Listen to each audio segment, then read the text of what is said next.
Pelindung tampan. Lanjut lagi, jangan lupa like, komen dan share cerita ini ke media sosial yang sahabat punya. Terima kasih. 2122-2124 Bab 2122 Please catch her back. Ketika saya mendengar itu adalah putri dari klan Lian Hua, Master of Bliss segera menjadi lebih fokus, dan berkata sambil tersenyum, tentu saja, Anda masih seorang wanita, Anda mengerti saya, wanita itu benar-benar bersusah payah. Permaisuri Kijue mengerang, kalau begitu, kamu belum menyembuhkan penyakit tersembunyi selir lebih awal. Kamu hanya tahu bermain dengan penari ini sepanjang hari, dan kamu tidak tahu bahwa kamar kerja selir itu kesepian. Tuan Bliss dalam suasana hati yang baik, dan dia mengangkat dagu Ratu Kijue, dengan senyum malang di wajahnya, Nyonya, aku tahu itu salah, mari kita mulai perawatan sekarang. Begitu suara itu jatuh, Master of Bliss mulai bertindak atas Permaisuri Kijue. Dengan keterampilan yang terampil, Permaisuri Kijue dengan cepat terengah-engah. Perawatan yang disebut adalah untuk menghilangkan energi mati dalam tubuh Ratu Kijue dalam asteris. Meskipun arwah kayu dan sejenisnya dapat memasuki tanah Nanyuan tanpa terpengaruh oleh kekuatan hukum Sang Dewi, ketika melintasi Styx, tubuh fisik mereka mudah terkontaminasi dengan kematian di Styx. Permaisuri Suelan pernah berkata bahwa meskipun ia memiliki kemampuan untuk menyeberangi Styx, Styx bukanlah tempat yang baik dan akan menyebabkan polusi permanen pada daging arwah kayu. Setelah Kijue Emperor datang ke Nanyuan, tubuhnya juga terkontaminasi dengan kematian. Tetapi kekasih lamanya, Tuan Kebahagiaan, kebetulan memiliki cara untuk menghilangkan energi mati di tubuhnya, menggunakan metode asteris. Metode mental yang dikembangkan oleh Master of Bliss adalah unik, dan tubuhnya dilengkapi dengan 9 sun spiritual ki, yang hanya dapat melarutkan ki yang mati di Permaisuri Kijue. Tubuh Ratu Kijue adalah tubuh fisik yang diolah dari benih roh purba Kijue Acorus Calamus. Dia telah hidup selama jutaan tahun, dan usianya relatif tua, dan tubuh fisiknya seperti seorang wanita manusia di usia 40-an. Tapi dia terpelihara dengan baik, jadi dia masih terlihat menawan, adil dan cantik, tanpa payudara kendur. Setelah menanggalkan pakaian Ratu Kijue, Master Bliss bersiap untuk melakukan sesuatu. Ledakan. Tiba-tiba ada suara keras di luar aula, dan seluruh lembah Bliss bergetar seperti gempa berkekuatan 10. Sial. Master of Bliss sangat terkejut.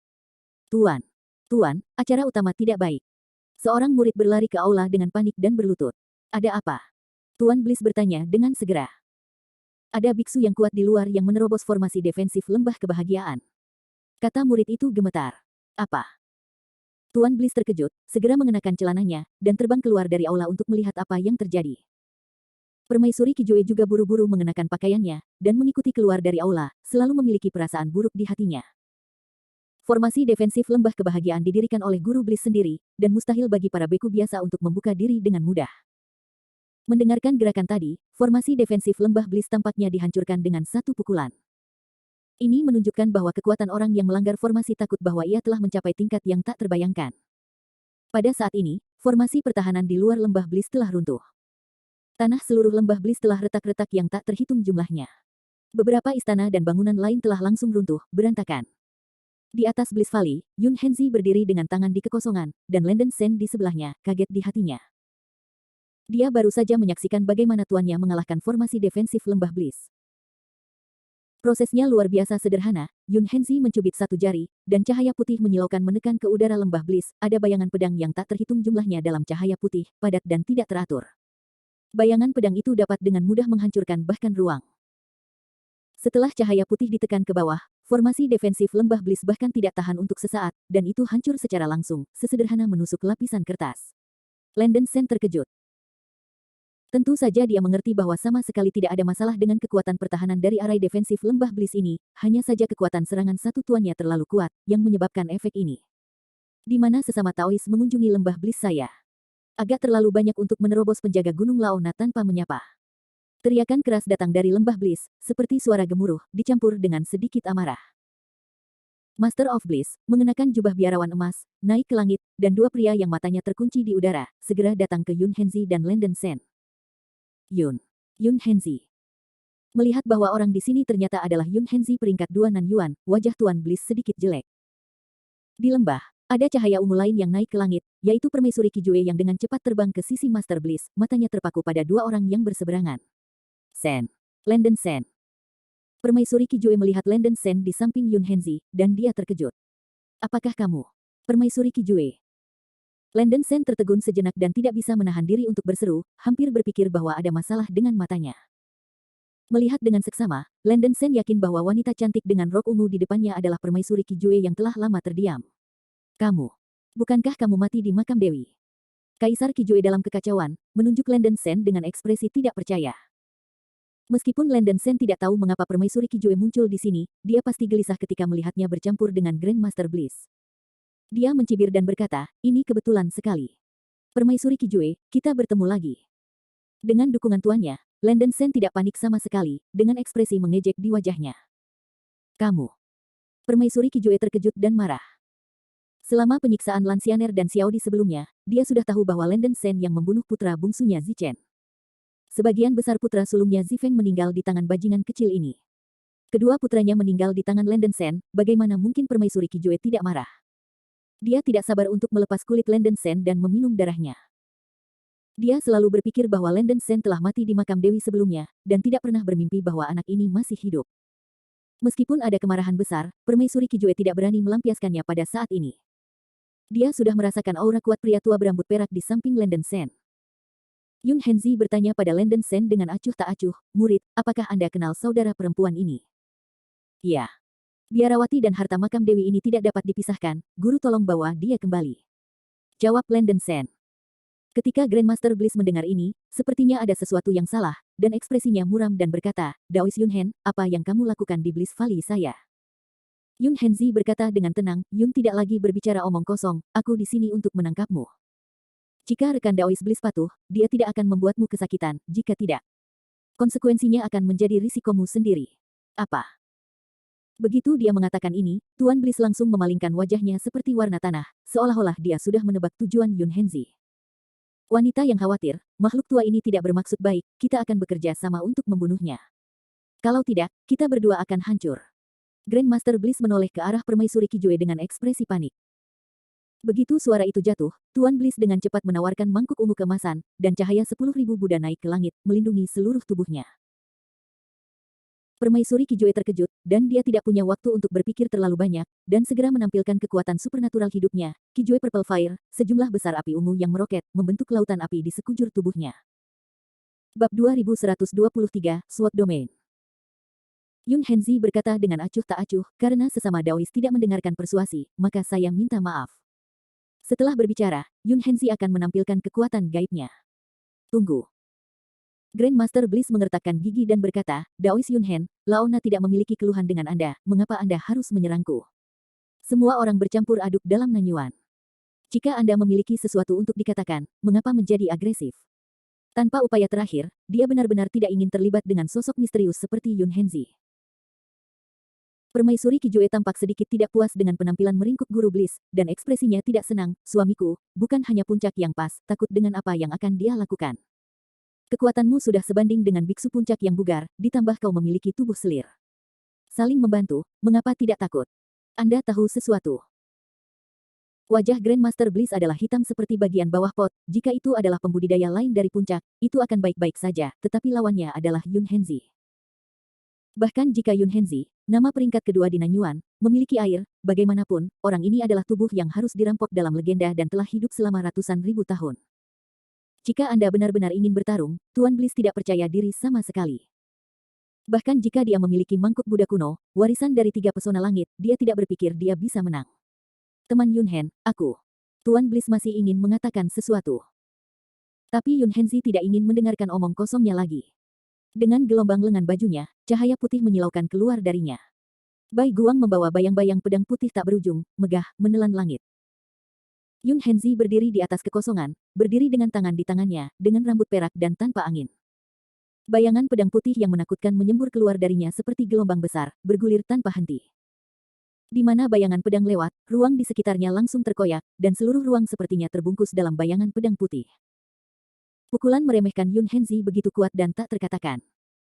Saya melihat bahwa cahaya putih seperti matahari, menekan lurus ke arah Master Bliss dan Permaisuri Kijue. Mendesis.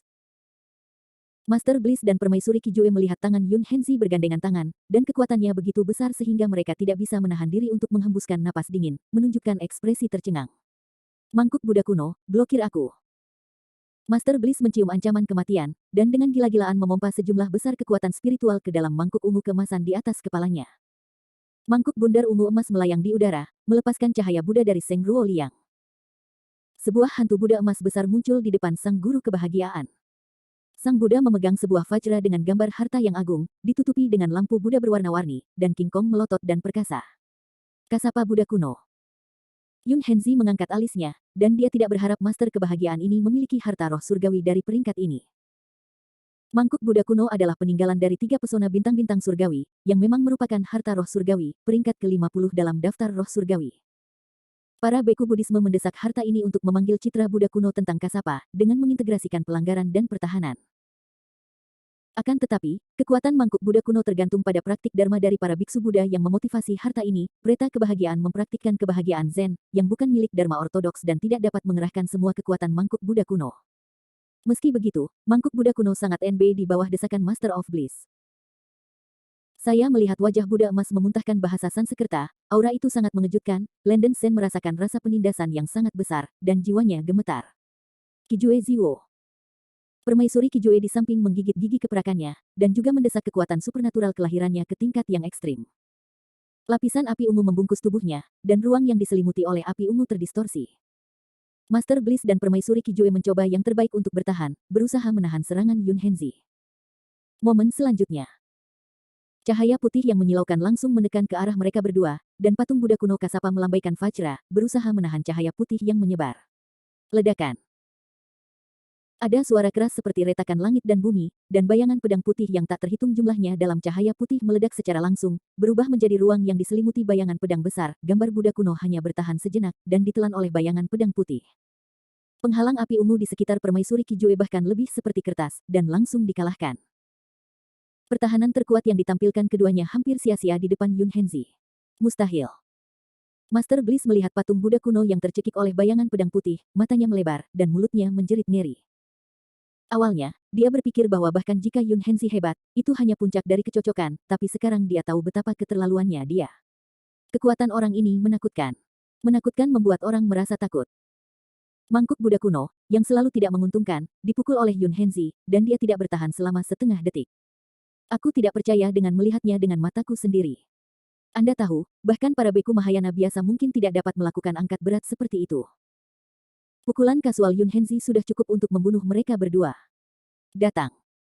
Yun Henzi tidak punya niat untuk benar-benar membunuh Tuan Bliss dan Permaisuri Kijue. Dengan ujung jarinya di udara, bayangan pedang putih yang bergegas keluar dari langit menghilang seketika dan menarik serangannya. Ledakan. Namun, penguasa kebahagiaan dan Permaisuri Kijue masih dihantam badai cahaya pedang, dan mereka tertangkap basah, dan tubuh mereka dihancurkan oleh angin dengan noda darah yang tak terhitung jumlahnya. Apa? Kedua orang itu berteriak mengerikan, memuntahkan darah, dan segera pingsan. Master Bliss yang ternoda darah dan Permaisuri Kijue langsung jatuh ke tanah. Setelah menyaksikan seluruh yang lewat oleh Landen Sen, dia berdiri kosong di tempat, dengan lautan badai di dalam hatinya. Dari kemunculan Master Bliss dan Permaisuri Kijue hingga meninggalnya mereka berdua. Seluruh proses memakan waktu kurang dari setengah menit. Kekuatan Yun Henzi tidak bisa lagi digambarkan sebagai teror. Ini jelas jauh melebihi tingkat para beku pada periode Fit, dan bahkan para beku pada periode Mahayana mungkin tidak dapat mencapai ini. Itu. Domain pedang. Landen Sen terkejut, pukulan tuannya memang mengandung kekuatan magis yang bisa membalikkan kekuatan hukum, dan ruang di sekitarnya berubah menjadi keadaan di mana banyak pedang dan bayangan saling tumpang tindih dalam sekejap. Serangan cahaya putih barusan tampaknya menutupi masa lalu dengan bayangan pedang yang tak terhitung jumlahnya pada pandangan pertama, tapi itu sedikit seperti ruang independen yang bergerak melewatinya dengan kecepatan yang sangat cepat. Ruang bayangan pedang yang diselimuti di masa lalu tidak bisa dihindari, dan itu berisi kekuatan menakutkan untuk menghancurkan dunia. Setiap serangan 5 elemen atau pertahanan akan memiliki efek yang kecil. Landen Sen diam dalam hit Yun Henzi tadi, dan tidak bisa menahan diri. Dia sepertinya mengerti sesuatu, tapi sepertinya dia tidak mengerti apa-apa. Murid, pergi ambil 2 orang itu kembali, kata Yun Henzi ringan. Iya. Landen Sen kembali sadar, dan segera berubah menjadi Streamer dan menukik ke bawah, menyeret Master Bliss dan Permaisuri Kijue yang telah jatuh ke tanah, dan membawanya kembali ke Yun Henzi. Master Bliss dan Permaisuri Kijue sudah seperti anjing mati, berlumuran darah, dan hampir tidak ada tempat di daging mereka. Tuan itu terlalu kuat. Landen Sen tidak bisa membantu tetapi sekali lagi mengagumi kekuatan Yun Henzi, hanya terkena badai setelah bayangan pedang menghilang, menyebabkan tingkat kerusakan ini. Jika bayangan pedang cahaya putih lewat begitu saja, aku khawatir tubuh kedua orang ini telah berubah menjadi bubuk. Bab 2124 Misteri. Berpikir bahwa tuannya begitu kuat, Landon Sen sangat bersemangat. Sebelum pergi, Yun Henzi melirik Bliss Valley di bawah. Untuk jaga-jaga, lebih baik menghancurkan lembah kebahagiaan. Pergi dengan. Yun Henzi mengucapkan sepatah kata dan melambaikan lengan bajunya lagi. Sebuah cahaya putih menyilaukan turun, sejumlah besar bayangan pedang putih merobek-robek ruang, dan ruang bayangan pedang menyapu menuju lembah Bliss di bawah. Bum bum bum. Dengan semburan cahaya putih yang menyilaukan, seluruh Bliss Valley langsung berubah menjadi ketiadaan, seolah-olah itu telah menghilang dari dunia. Dalam sekejap mata, lembah Bliss, yang mencakup lebih dari 100 li, langsung berubah menjadi bubuk tanpa buih. Murid-murid Master Bliss di lembah, serta para biarawan perempuan baginya untuk bersenang-senang, telah meninggal bahkan sebelum mereka bereaksi. Bliss Valley yang asli menjadi zona tandus, semua bangunan menghilang, dan hanya lubang besar dengan radius lebih dari 100 mil yang tersisa.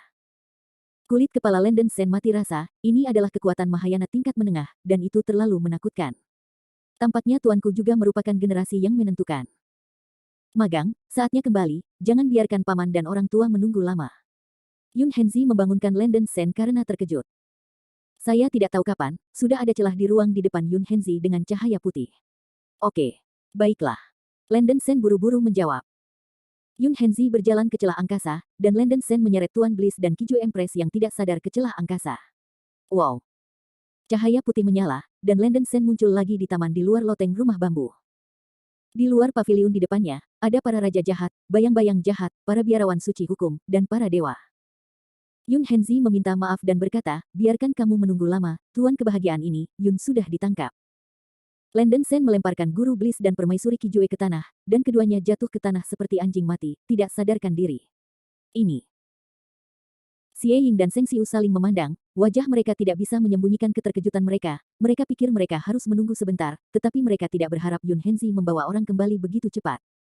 Sepertinya belum semenit sejak Yun Henzi pergi untuk kembali. Tidak bisa membayangkan bagaimana pihak lain melakukannya. Beku Suci Fazao menyatukan tangannya dan berkata, Amitabha, Daois Yunhen bergerak cepat. Siapa biarawati perempuan ini? Landon Sen menjelaskan atas namanya, kembali ke hukum dan merujuk pada para senior, darah dewi di tangan para junior diperoleh dari putra saudari perempuan ini. Para saudari perempuan tampaknya mengetahui beberapa rahasia tentang makam dewi, sehingga para junior membiarkan tuan menangkap mereka bersama-sama. Naik. Biksu Suci Fazao sedikit mengangguk. Ada sesama Daois Lao Yunhen. Tepat pada saat ini, pintu depan loteng terbuka dan bocah Yumian itu berjalan keluar. Sein Baiwei dan Yu Yao mengikuti dari belakang. Corak Yumian Boy dan Sein Baiwei jelas tidak cantik. Yu Yao bersembunyi di belakang Sein Baiwei, seluruh orangnya terlihat sangat sempit dan bingung. Xietian Xiejun berkata dengan tidak sabar, karena orang itu telah ditangkap, cepat dan cari jiwa dan jangan buang waktu. Bocah Yumian berkata, Zhou Jing tahu teknik rahasia untuk berbagi roh. Biarkan dia mencari jiwa. Setiap orang dapat berbagi ingatan mereka ketika mencari jiwa. Biarkan dia mencari jiwa. Raja Kejahatan Xietian dan Biksu Suci Fazao tidak keberatan. Dengan identitas dan karakter bocah berwajah giok, mereka pasti tidak akan rumit dalam hal ini. Dalam hal ini, selir itu telah membuat keburukannya sendiri. Orang bijak Bai Wei membentuk segel dengan tangannya, dan tubuh tak sadar guru kebahagiaan melayang di udara, dan lapisan awan biru mengelilingi kepalanya. Semuanya, tolong celupkan kesadaran spiritualmu ke dalam awan, kamu dapat berbagi memori yang diperoleh dengan teknik pencarian jiwa, dan para junior juga bisa melakukan ini. Sein Baiwei berkata dengan lembut, terdengar seperti bel. Begitu kata-kata itu jatuh, semua pembudidaya termasuk Landon Sen melepaskan kesadaran spiritual mereka dan terbenam dalam awan biru. Saintes Baiwei dengan ringan menekankan tangannya pada kelompok awan, dan segera mulai melakukan pencarian jiwa pada Tuan Malcolm. Apa? Master Bliss sudah terluka parah. Dia hampir tidak memiliki perlawanan, jadi dia dicari jiwa oleh Saintes Baiwei, kejang-kejang seluruh, dan berteriak seperti hantu dan serigala melolong menjerit di mulutnya. Pada tahap awal Mahayana, kecepatan kultivasi Saintes Baiwei sangat cepat, dan dia menyelesaikan pencarian jiwa dalam 10 nafas. Di bawah pengaruh teknik rahasia bersama dari kesadaran ilahi, pikiran Landon Sen langsung memiliki sejumlah besar ingatan tentang guru kebahagiaan. Setelah mencernanya sebentar, Landon Sen tahu beberapa rahasia yang tidak diketahui. Yang pertama adalah rahasia harta makam dewi. Harta karun di makam dewi memang slip giok, dan slip giok adalah peta harta karun dari zaman kuno. Setelah pelayan mertua merebut tubuh murid dari 3 bintang surgawi, ia mencapai kesepakatan dengan 3 bintang surgawi, membiarkan 3 bintang surgawi menemukan harta karun di peta untuknya dan menjanjikan beberapa manfaat. Justru karena peta harta karun itulah 3 pesona bintang langit meninggalkan Nanyuan. Saya tidak tahu apakah harta itu telah ditemukan pada akhirnya, tetapi tiga pesona langit benar-benar sunyi. Master of Bliss sebenarnya keliru percaya bahwa pelayan dari Dewi Styx lainnya di makam Dewi juga tahu keberadaan harta karun itu, jadi dia dengan sengaja mengajarkan murid pencerahan-pencerahan yang kuat dan sangat licik, hanya untuk pergi jauh ke makam Dewi. Selamat datang kembali pembantu lain. Nyatanya, pelayan perempuan lainnya tidak lebih dari tubuh jiwa yang dibiakkan oleh darah roh jahat dan Dewi, dan tidak ada ingatan pelayan perempuan, jadi tidak ada harta. Kakak perempuannya menemukan slip batu giok di makam sang Dewi, jadi dia tahu keberadaan harta karun itu. Kakak perempuan saya tidak tahu apa-apa. Singkatnya, harta makam Dewi masih merupakan misteri yang belum terpecahkan. Pada awalnya, 3 mantra bintang hanya meninggalkan beberapa catatan tulisan tangan, selain itu, tidak ada petunjuk. Perlu disebutkan bahwa tulisan tangan yang ditinggalkan oleh 3 pesona bintang mencatat penggunaan darah Dewi, tetapi deskripsinya sangat samar. Dikatakan bahwa darah Dewi tampaknya dapat merasakan keberadaan sesuatu, dan spesifiknya tidak disebutkan dalam tulisan tangan. Bersih. Darah Dewi mungkin tidak ada hubungannya dengan harta makam Dewi, jika tidak, 3 pesona langit akan mengambil darah Dewi ketika mereka meninggalkan Nanyuan. Selain harta di makam Dewi, Landen Sen juga belajar beberapa berita tentang Ratu Kijue. Para penyihir tua Kijue ini sebenarnya adalah istri Master Bliss. Rahang Landen Sen terkejut. Ribuan tahun yang lalu, permaisuri Kijue dikejar oleh seorang biksu yang pas dari klan Laba-Laba Naga, melarikan diri ke Styx, dan datang ke Nanyuan. Tubuh Kijue terkontaminasi dengan kematian Styx, dan hampir mati, tepat pada waktunya untuk Master of Bliss. Untuk bertahan hidup, Kijue hanya bisa berkomitmen pada Master of Bliss, bukannya Asteris, untuk menyelesaikan kematian daging. Ini tidak seperti Kijue datang ke Nanyuan sekali atau 2 kali. Dia sering datang ke Nanyuan untuk bermain-main dengan Master of Bliss. Keterampilan tidur Master Bliss cukup pintar, yang membuatnya kecanduan dan tidak bisa melepaskan diri. Ini bukan poin utama. Poin kunci adalah bahwa Landen Sen belajar dari ingatan Tuan Bliss bahwa klan Lian Hua telah direvitalisasi, tetapi 2 putri tampaknya dipenjara oleh Kijue, dan situasinya tidak baik. Xianer dan Xiaodi dalam bahaya. Landen Sen kaget, sepertinya dia harus meninggalkan Nanyuan lebih awal. Setelah pencarian pernikahan selesai, Raja Jahat dan Fazao sangat kecewa. Mereka pikir mereka bisa mendapatkan berita tentang harta makam Dewi, tetapi hasilnya seperti melepas celana mereka dan kentut. Tidak ada informasi yang berguna sama sekali. Namun, Yumian Boy dan Sage Bai Wei menunjukkan ekstasi, dan air roh kayu yang membuat mereka sangat tertekan telah jatuh.